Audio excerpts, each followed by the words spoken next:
दोस्तों नमस्कार, आप लोग का स्वागत है हमारे यूट्यूब चैनल पर। ये लावा भुजाई पर का गाना है। जब ननद लावा भुजती है उस पर का ये गाना है। तो आप लोग फुल आवाज़ करके सुनिए, पूरा गाना सुनिए। अभी तक आप लोग सब्सक्राइब नहीं करे हैं तो सब्सक्राइब न भूलना, सब्सक्राइब कर देना।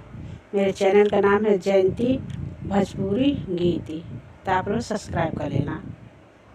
जवन मंगन मांगा नंदी मांगा दिले खोली के, जवन मंगन मांगा नंदी मांगा दिले खोली के। सब भैया तू मांगी है, हमारे सैया तू दिया छोरी। सब भैया तू मांगी है, हमारे सैया तू दिया छोरी। आपन सैया हम देव दिल तोरी के, आपन सैया हम देव दिल तोरी के। जवन मंगन मंगन दे दिल ही खोली के, जवन मंगन मंगन दे दिल ही खोली के। सब लहंगा में तू लहंगा ही मंगिया, सब लहंगा में तू लहंगा ही मंगिया।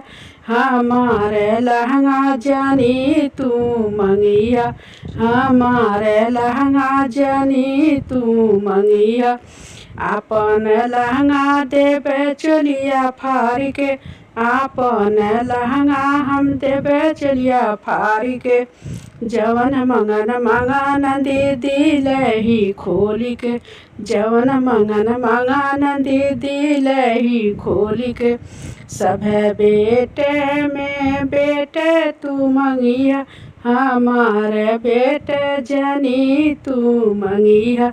सब ही बेटे में बेटे तू मंगिया, हमारे बेटे जनी तू मंगिया। हम बेटे देवे तुह के आपन देवे पटिया ही तोरी के, हमें बेटे देवे तुहे आपन देवे पटिया तोरी के। जवन मंगन मंगन दे दिल ही खोली के, जवन मंगन मंगन दे दिल ही खोली के। सब गहना में गहना तू मंगिया, सब गहना में गहना तू मंगिया।